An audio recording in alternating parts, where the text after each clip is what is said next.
Imagine uma cidade americana completa, com hospital moderno, cinema, casas planejadas, energia elétrica e até campo de golfe, no meio da floresta amazônica. Parece impossível, mas ela existiu e foi construída por um dos homens mais ricos da história, Henry Ford. O problema? O projeto virou um desastre tão grande que acabou abandonado na selva, e até hoje suas ruínas continuam lá.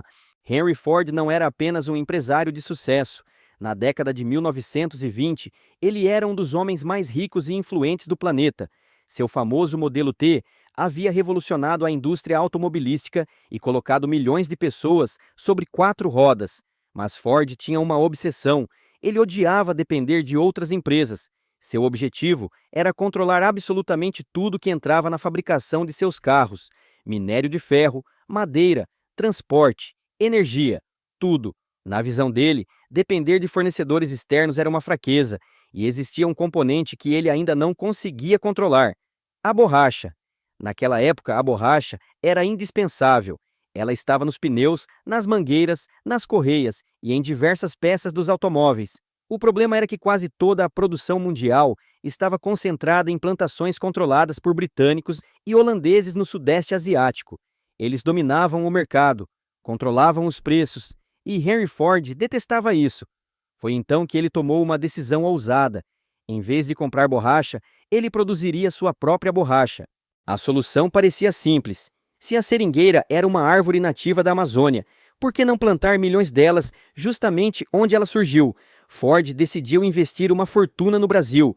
Seu plano não era apenas criar uma plantação, era construir uma cidade inteira, uma cidade moderna, organizada, produtiva, um pedaço dos Estados Unidos no meio da floresta amazônica.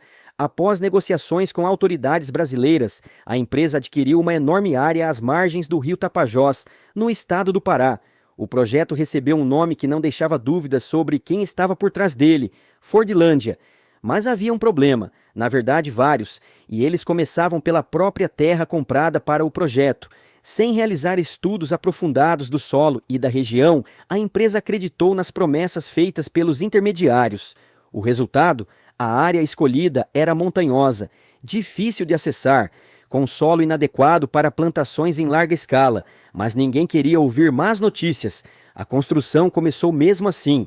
O que aconteceu a seguir parecia algo impossível. Navios gigantes começaram a subir os rios amazônicos carregando equipamentos vindos diretamente dos Estados Unidos.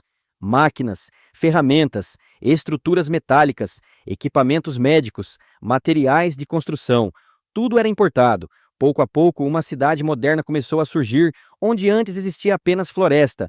Fordlândia ganhou hospital, escolas, cinema, sistema de energia elétrica, rede de água, casas organizadas, ruas planejadas, campos esportivos, até campo de golfe. Para muitos trabalhadores brasileiros, aquilo parecia uma oportunidade única. Os salários eram muito superiores aos pagos na região. Milhares de pessoas migraram para trabalhar no projeto. Durante algum tempo, parecia que o sonho de Henry Ford estava funcionando, mas essa impressão não duraria muito. Henry Ford não queria apenas produzir borracha, ele queria transformar completamente o estilo de vida dos trabalhadores, e foi aí que começaram os problemas. Ford acreditava que seu modo de vida era superior, por isso tentou impor hábitos americanos dentro da cidade. A alimentação tradicional dos trabalhadores começou a ser substituída. Pratos típicos da região deram lugar a alimentos que faziam sentido em Detroit, mas não na Amazônia. Além disso, regras rígidas passaram a controlar o cotidiano das pessoas. Horários rigorosos, fiscalizações, restrições ao consumo de álcool, inspeções nas residências. Para muitos trabalhadores, aquilo parecia menos uma oportunidade e mais uma tentativa de controlar suas vidas. O clima ficou cada vez mais tenso, mas havia algo ainda pior acontecendo. A própria floresta estava reagindo. Os engenheiros americanos acreditavam que poderiam organizar a floresta como organizavam uma fábrica, mas a natureza tinha outros planos. As seringueiras foram plantadas próximas umas das outras, como acontece em plantações modernas. O problema? Na Amazônia, as árvores crescem naturalmente espalhadas. Essa distância ajuda a evitar pragas e doenças. Quando foram agrupadas em enormes plantações, viraram um alvo perfeito. Insetos, fungos, lagartas, doenças. Tudo se espalhava rapidamente. Áreas inteiras eram destruídas em pouco tempo. Enquanto isso, o calor intenso, a umidade e as doenças tropicais tornavam a operação cada vez mais difícil. A floresta estava vencendo e ainda havia uma crise prestes a explodir.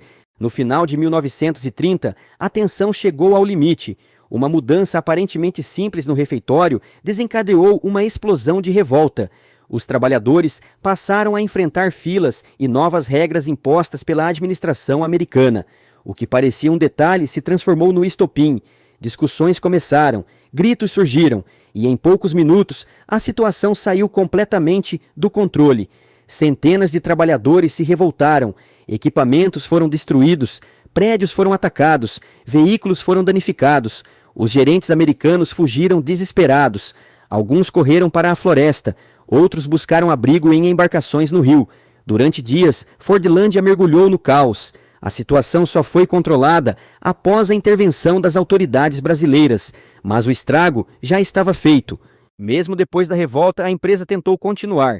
Uma nova área chamada Belterra foi desenvolvida. Novas técnicas foram testadas, mas os problemas continuaram. As plantações seguiam fracassando, os custos aumentavam e a produção de borracha jamais alcançava os resultados esperados. Então veio outro golpe. A Segunda Guerra Mundial acelerou o desenvolvimento da borracha sintética. De repente, a dependência da borracha natural começou a diminuir. O projeto perdeu sentido econômico. Em 1945, a Ford decidiu encerrar a operação. Após gastar milhões de dólares e anos de esforço, o sonho acabou. Hoje, as ruínas de Fordlândia ainda existem. A caixa d'água continua de pé. Prédios abandonados permanecem escondidos entre a vegetação e algumas famílias ainda vivem na região. O lugar se tornou um símbolo, um lembrete de que dinheiro, tecnologia e poder nem sempre são suficientes, porque Henry Ford tentou dominar a floresta, mas foi a floresta que venceu. E você, acha que o projeto tinha alguma chance de dar certo ou estava condenado desde o início? Conta nos comentários e segue o canal para mais histórias incríveis como essa.